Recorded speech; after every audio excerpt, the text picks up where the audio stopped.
Bonjour et bienvenue sur KTV en direct à la télévision, à la radio et sur les réseaux sociaux pour ce temps de parole consacré à une longue action, une mobilisation qui a duré 2 mois sur les violences sexuelles faites aux mineurs. Et pour en parler, nous recevons l'une qui a porté ce projet, Lydia Barnéoud. Bonjour. Bonjour.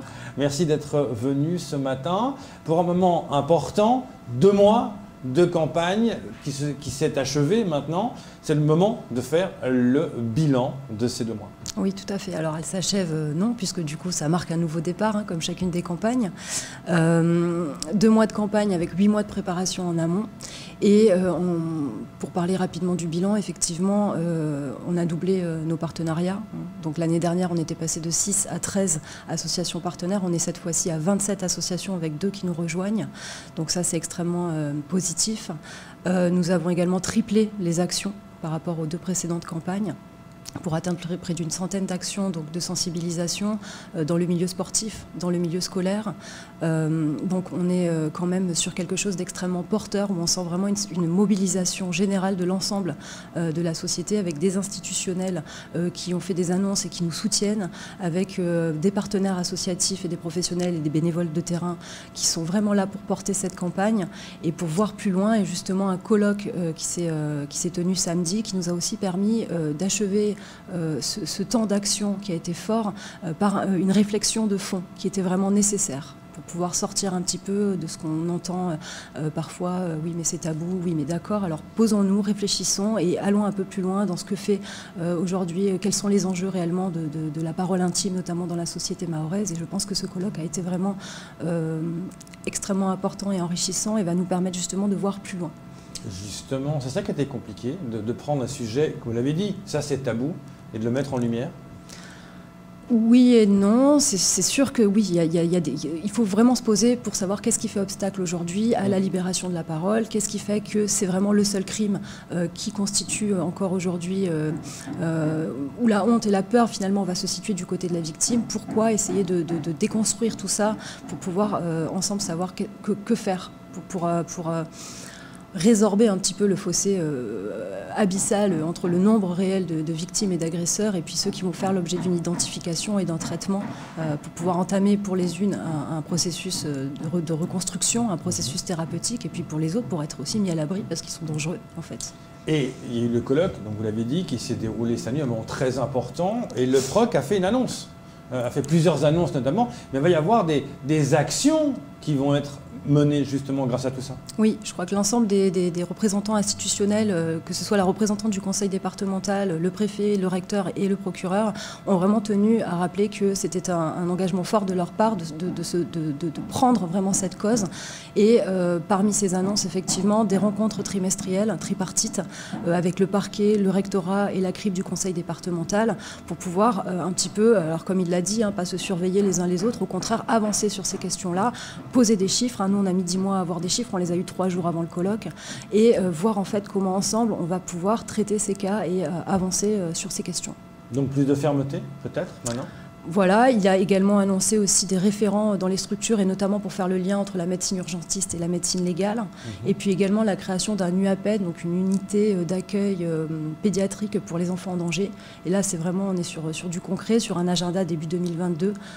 Donc ça, c'est fortement positif. Et puis l'ensemble des institutionnels qui s'est engagé à remplir et faire remplir la charte à leur personnel, à diffuser largement la bande dessinée auprès de leur personnel, mais aussi auprès de la population, à continuer à faire remplir ce questionnaire qui nous a apporté, heureusement qu'il était là, de quoi avoir une base, un socle pour pouvoir commencer vraiment une réflexion de fond. Et puis à relayer tous les supports de sensibilisation qui ont pu être construits pendant ces 2 mois de campagne, relayés médiatiquement grâce à vous, grâce à la Mayotte La Première, grâce à la presse, et relayés aussi au sein des institutions, au sein des associations. C'est important. On a des images, là si on peut les montrer en régie, des images du colloque qui s'est déroulé samedi. On pourra les commenter ensemble. J'espère qu'elles vont arriver, ces images. On voit les différents acteurs justement. On voit le recteur qui était là aussi, le procureur évidemment. Là c'est donc l'affiche du colloque, mais si on peut avoir les images, c'est aussi important, le recteur aussi était là, il a aussi parlé. C'est important quand on, évidemment, quand on parle des enfants, des mineurs, c'est l'école, c'est l'éducation. Le rectorat était aussi pleinement impliqué là-dedans. Oui, l'éducation nationale nous a vraiment ouvert ses portes comme jamais cette année. On a réellement pu intervenir auprès des inspecteurs du primaire et du secondaire, auprès des collègues, auprès, mardi prochain par exemple, des AED, des surveillants. Et effectivement, il a été porteur de près d'un tiers des actions menées, donc pour mobiliser 7000 personnes, 7000 élèves, parents et personnels. Après, il n'y a pas que les institutionnels, eux ont fait les discours d'ouverture. Là, c'était vraiment l'idée d'une réflexion de fond qui sont engagés par des professionnels qui ont une expertise de terrain, qui sont au contact de la population. Et en cela, c'était vraiment intéressant avec des échanges fréquents avec justement le public. 120 personnes, parce que les places étaient limitées, mais tous ont participé. Et avec de nombreux intervenants qui ont réellement pu apporter des outils et un éclairage à ce sujet. Et puis, chose importante aussi, il y avait ce fameux questionnaire en ligne. C'était très important ça. Qu'est-ce qui en est ressorti justement de ce questionnaire? Oui, tout à fait. Ce questionnaire, alors il y a 75% des répondants qui sont des femmes, 70% qui ont entre 20 et 50 ans, et on retrouve 37% qui disent avoir été victimes d'agressions, et 11% qui ne savent pas si ce qu'elles ont vécu est une agression. Sur ces 37%, quand même, on peut se dire que c'est 2 fois les chiffres qu'on obtient en métropole. Okay. Alors on pourrait se dire, oui, mais effectivement, c'est ceux qui ont été sensibilisés, sensibles à la cause, qui ont rempli le questionnaire. Et pour autant, on sait aussi que ça laisse les moins de 20 ans, qui sont ceux qui en souffrent à l'heure actuelle. Ça laisse les plus de 50 ans, dont on peut s'imaginer qu'ils en ont souffert également. Ça laisse ceux qui, en situation d'allophonie, n'ont pas pu remplir ce questionnaire ou qui ont trop de promiscuité, en fait, et qui ne vont pas pouvoir s'isoler pour le faire. Et puis ça laisse ceux qui, numériquement, n'ont pas accès. Donc l'importance vraiment aujourd'hui de relayer et de faire une enquête qui soit publique et homologuée. Donc c'est un appel là que je lance aux institutionnels notamment pour pouvoir financer cette enquête. On a prouvé en tout cas qu'il y avait un besoin. Dans ce qui ressort et qui est comparable aux chiffres en métropole, c'est que 87% des agresseurs des victimes connaissent leur agresseur. Et dans 44% des cas, ce qui est au point par point similaire en métropole sur les enquêtes menées, c'est dans la famille proche, c'est dans le réseau intrafamilial. Donc l'inceste, c'est vraiment une cause aujourd'hui qu'on doit pouvoir aborder. On retrouve dans ce questionnaire énormément de choses. Qu'est-ce que je pourrais vous dire d'intéressant ? 53% des répondants disent ne pas connaître la loi. Et ce qui est intéressant, c'est que 63% de ceux qui disent la connaître, notamment au sujet des délais de prescription pour porter plainte, etc., se trompent en fait. Et donc 95% des répondants disent que les réponses qu'on leur a apportées au sujet des réflexes à avoir ou de la connaissance de la loi leur seront très utiles. Donc là aussi, on sent qu'il y a un besoin de sensibilisation.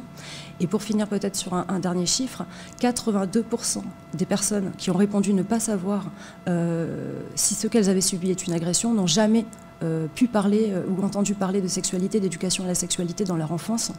Et là, on retrouve vraiment ce besoin de faire de l'éducation à la sexualité, parce que sinon, on ne va pas pouvoir avancer, en fait. Oui, surtout que vous dites qu'il y a 11% qui disent qu'ils ne savent pas si c'est une agression sexuelle ou pas. Oui. Pourtant, on devrait le savoir. Ça devrait être, excusez-moi, mais logique de savoir si c'est une agression ou pas. Exactement. Peut-être que des fois, c'est normal, c'est mon oncle, c'est normal. Ça rentre dans une normalité, peut-être. Nous, c'est ce qu'on a retrouvé dans les groupes de parole qu'on a fait, effectivement, le consentement. Mon corps m'appartient. En fait, ils mettent pas très longtemps, finalement, à accepter que, ok, pourquoi pas, mais au départ, c'est non, bien sûr que non, mon corps ne m'appartient pas, il appartient d'abord à mes parents, ensuite à mon mari. Les mots qui reviennent, finalement, c'est tabou, famille, parents, mariage, religion, culture. Une phrase forte, mon corps ne m'appartient pas, il appartient à ma famille. Oui, là c'est ce qu'on a pu traiter pendant le colloque réellement. Ouais. C'est vraiment ce côté où c'est pas l'individu qui est mis en avant, c'est la famille, c'est le village, c'est la communauté. Donc voilà, d'où l'importance réellement de pouvoir... Alors nous, l'idée c'était de sensibiliser en gros 10 000 personnes qui font la base vraiment, qui composent les structures partenaires par la signature de la charte, la lecture des 12 pages d'annexes, la diffusion des supports de sensibilisation pour ensuite pouvoir vraiment faire des relais dans les villages, dans les écoles, dans les communes et pouvoir permettre à ces personnes de se libérer, d'engager un processus thérapeutique, puis essayer de faire quelque chose aussi au niveau de ces agresseurs qui pour l'instant se sentent parfaitement impunis. Justement, la suite c'est quoi maintenant ? Continuer ce qu'on a commencé, donc consolider encore ces partenariats, continuer de mener des actions, hein, donc nos partenaires sont sur le front tous les jours, continuer à aller, pour ce qui est du collectif, vraiment sensibiliser les partenaires pour qu'ils sensibilisent à leur tour leurs usagers, leurs élèves, etc. Continuer de faire remplir la charte, et puis c'est surtout la bande dessinée en fait qui va... Oui, on va juste en parler, des cailloux sur la mer. Expliquez-nous un peu cette bande dessinée. Donc c'est une bande dessinée qui a été réalisée dans le cadre de cette campagne, grâce aux éditions du Cygne qui avaient fait précédemment la fameuse bande dessinée sur Mayotte, oui.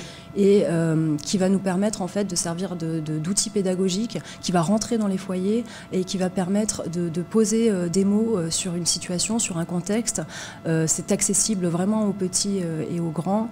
Il va évidemment falloir avoir un soutien derrière, parce qu'il y a des mots qu'il faudra expliquer, mais ça permet en fait, ça raconte l'histoire de Noura, une jeune fille de 17 ans qui effectivement va passer peu à peu entre guillemets de l'amnésie traumatique jusqu'à la libération de la parole, et pouvoir entamer justement ce processus de guérison. Et c'est vraiment une BD à mettre dans toutes les mains. C'est un vrai succès.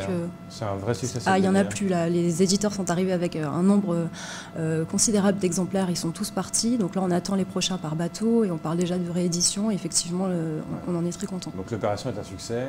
Maintenant, il y aura une suite. Évidemment, pas fait tout ça pour rien. Est-ce qu'il y aura des réunions régulières qui vont être faites après pour voir la progression, comment ça va se passer?